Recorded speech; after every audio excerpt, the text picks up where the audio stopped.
Capítulo 60. La ley del nuevo reino.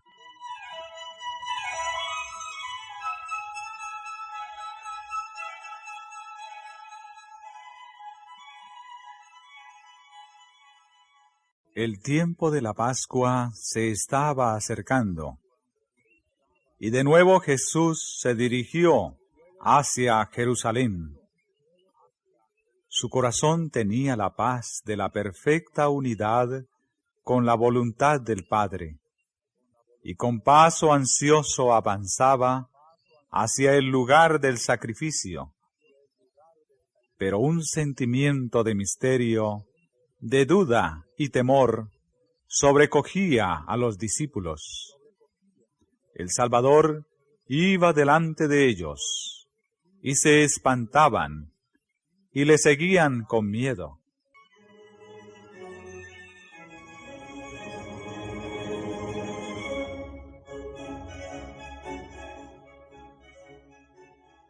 Otra vez Jesús llamó así a los 12, y con mayor claridad que nunca les explicó su entrega y sufrimientos. He aquí, dijo él, subimos a Jerusalén, y serán cumplidas todas las cosas que fueron escritas por los profetas del Hijo del Hombre, porque será entregado a los gentes, y será escarnecido, e injuriado, y escupido. Y después que le hubiesen azotado, le matarán, mas al tercer día resucitará. Pero ellos nada de estas cosas entendían, y esta palabra les era encubierta, y no entendían lo que se decía.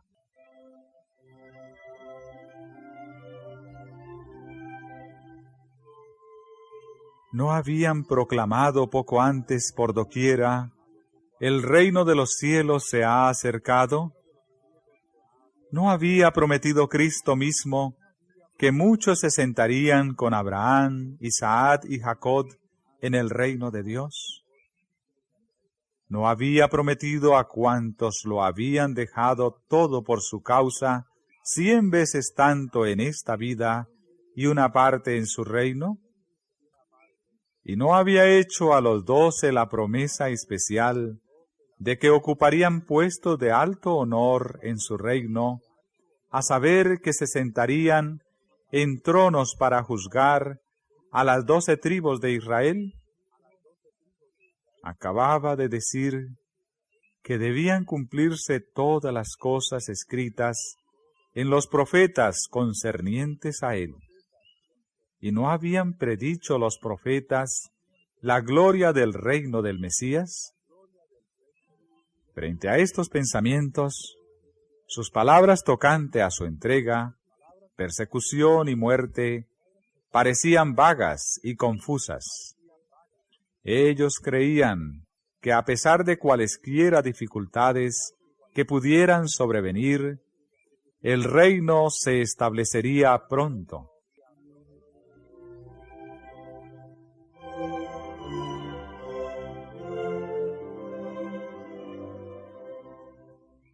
Juan, hijo de Zebedeo, había sido uno de los 2 primeros discípulos que siguieran a Jesús.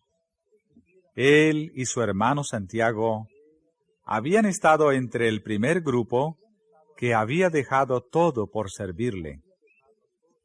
Alegremente habían abandonado su familia y sus amigos para poder estar con él. Habían caminado y conversado con él. Habían estado con él en el retiro del hogar y en las asambleas públicas. Él había aquietado sus temores, aliviado sus sufrimientos y confortado sus pesares. Los había librado de peligros y con paciencia y ternura les había enseñado, hasta que sus corazones parecían unidos al suyo, y en su ardor y amor anhelaban estar más cerca de él que nadie en su reino. En toda oportunidad posible, Juan se situaba junto al Salvador, y Santiago anhelaba ser honrado con una estrecha relación con él.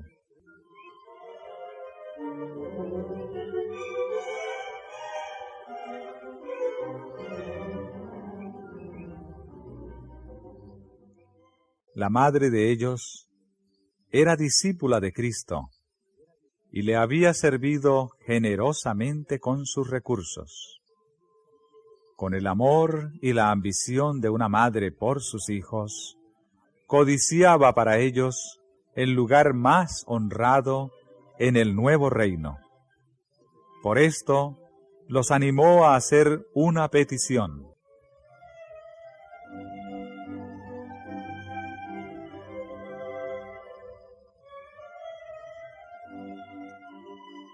La madre y sus hijos vinieron a Jesús para pedirle que les otorgara algo que anhelaban en su corazón.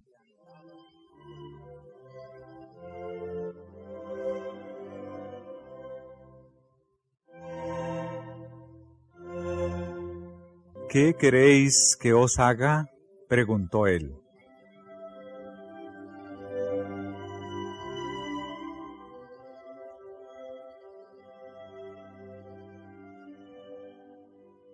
La madre pidió: «Di que se sienten estos dos hijos míos, el uno a tu mano derecha y el otro a tu izquierda en tu reino».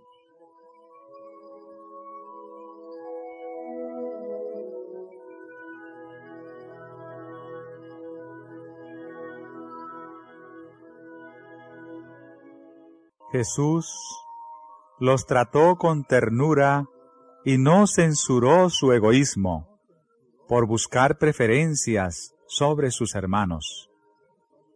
Leía sus corazones y conocía la profundidad de su cariño hacia él. El amor de ellos no era un afecto meramente humano, aunque fluía a través de la terrenalidad de sus conductos humanos, era una emanación de la fuente de su propio amor redentor. Él no los criticó, sino que lo ahondó y purificó. Dijo: «Podéis beber el vaso que yo he de beber y ser bautizado del bautismo de que yo soy bautizado».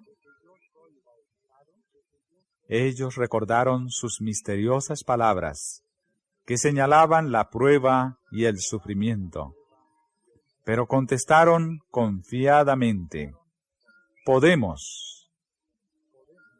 Consideraban que sería el más alto honor demostrar su lealtad compartiendo todo lo que aconteciera a su Señor.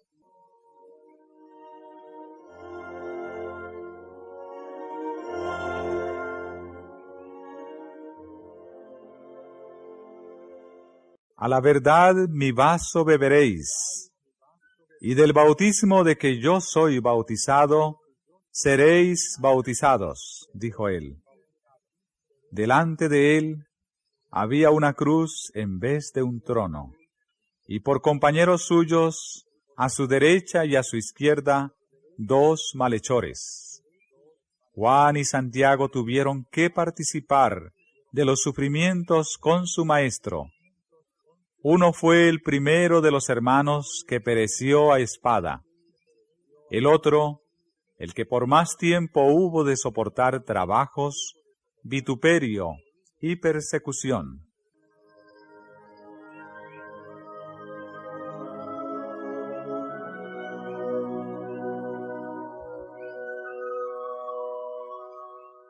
Mas el sentaros a mi mano derecha y a mi izquierda, continuó Jesús, no es mío darlo, sino a aquellos para quienes está aparejado de mi Padre.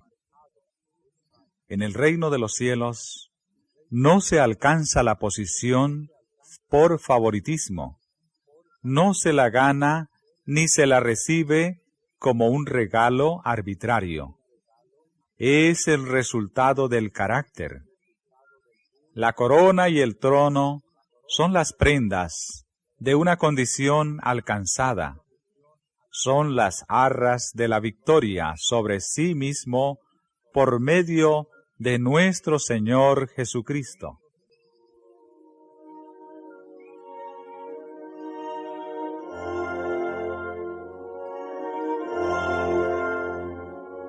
Largo tiempo después, cuando se había unido en simpatía con Cristo por la participación de sus sufrimientos, el Señor le reveló a Juan cuál es la condición de la proximidad en su reino. Al que venciere, dijo Cristo, yo le daré que se siente conmigo en mi trono, así como yo he vencido, y me he sentado con mi Padre en su trono. Al que venciere, yo lo haré columna en el templo de mi Dios, y nunca más saldrá fuera, y escribiré sobre él el nombre de mi Dios, y mi nombre nuevo. El apóstol Pablo escribió, porque yo ya estoy para ser ofrecido, y el tiempo de mi partida está cercano. He peleado la buena batalla, he acabado la carrera, he guardado la fe. Por lo demás, me está guardada la corona de justicia, la cual me dará el Señor, juez justo, en aquel día.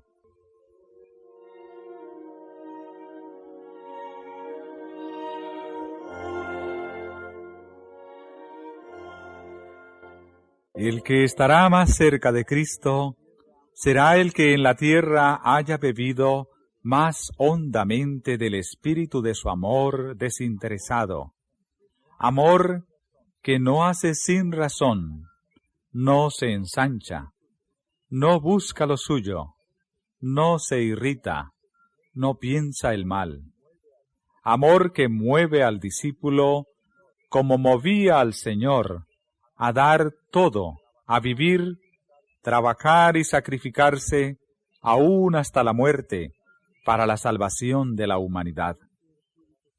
Este espíritu se puso de manifiesto en la vida de Pablo.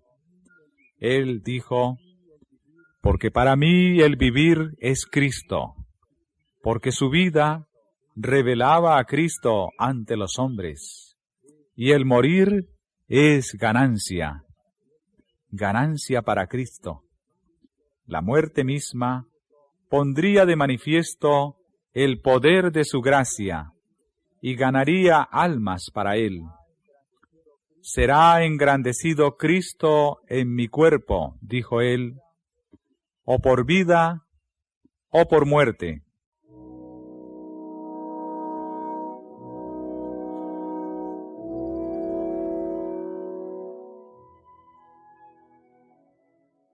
Cuando los 10 se enteraron de la petición de Santiago y Juan, se disgustaron mucho. El puesto más alto en el reino era precisamente lo que cada uno estaba buscando para sí mismo, y se enojaron porque los 2 discípulos habían obtenido una aparente ventaja sobre ellos.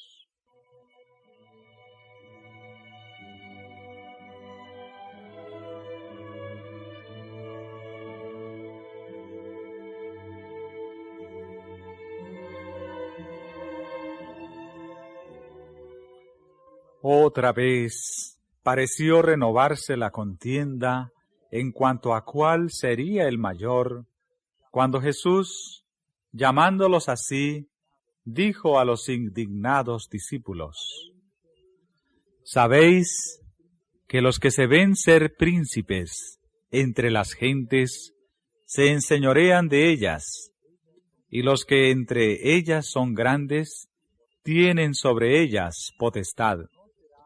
Mas no será así entre vosotros.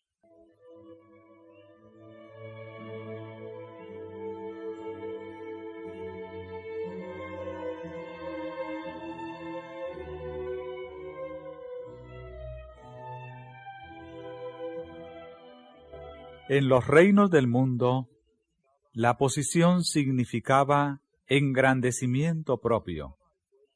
Se obligaba al pueblo a existir para beneficio de las clases gobernantes. La influencia, la riqueza y la educación eran otros tantos medios de dominar al vulgo para que sirviera a los dirigentes. Las clases superiores debían pensar, decidir, gozar y gobernar. Las inferiores debían obedecer y servir. La religión, como todas las demás cosas, era asunto de autoridad. Se esperaba que el pueblo creyera y practicara lo que indicaran sus superiores. Se desconocía totalmente el derecho del hombre como hombre, de pensar y obrar por sí mismos.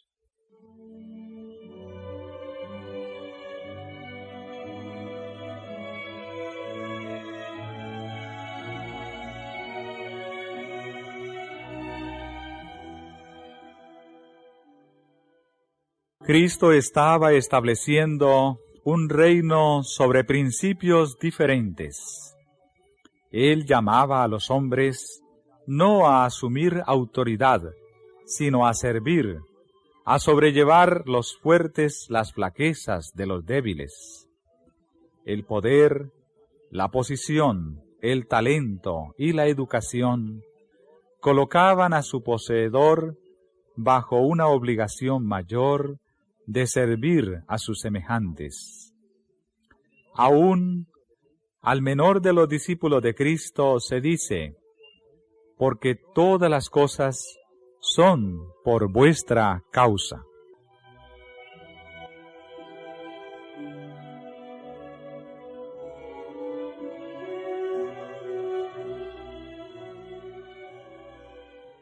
El Hijo del Hombre no vino para ser servido, sino para servir y para dar su vida en rescate por muchos.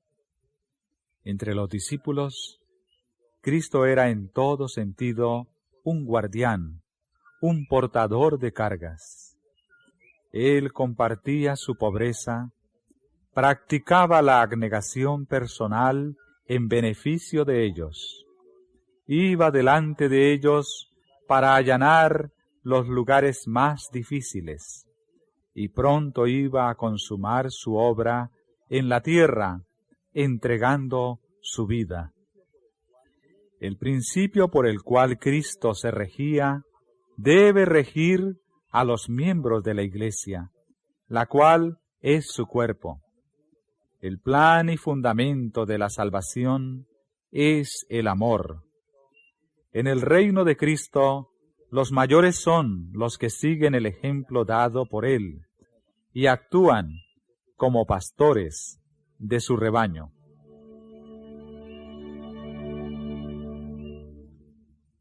Las palabras de Pablo revelan la verdadera dignidad y honra de la vida cristiana, por lo cual, siendo libre para con todos, me he hecho siervo de todos, no procurando mi propio beneficio, sino el de muchos, para que sean salvos.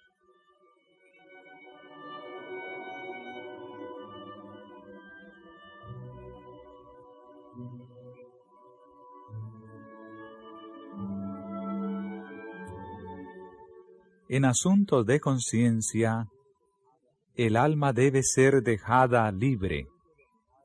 Ninguno debe dominar otra mente, juzgar por otro, o prescribirle su deber. Dios da a cada alma libertad para pensar y seguir sus propias convicciones. De manera que cada uno de nosotros dará a Dios razón de sí. Ninguno tiene el derecho de fundir su propia individualidad en la de otro. En todos los asuntos en que hay principios en juego, cada uno esté asegurado en su ánimo. En el reino de Cristo no hay opresión señoril ni imposición de costumbres. Los ángeles del cielo no vienen a la tierra para mandar y exigir homenaje, sino como mensajeros de misericordia, para cooperar con los hombres en la elevación de la humanidad.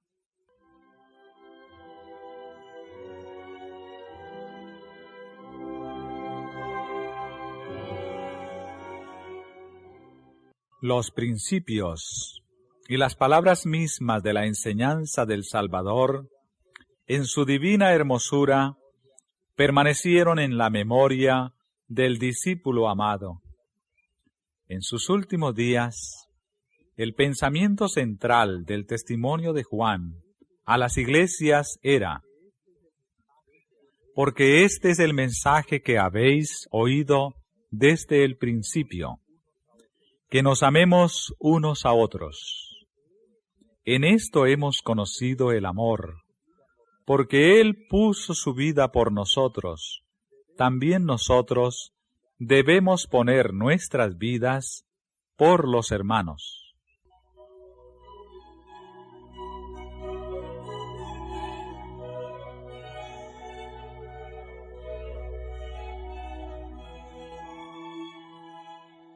Tal era el espíritu que animaba a la iglesia primitiva.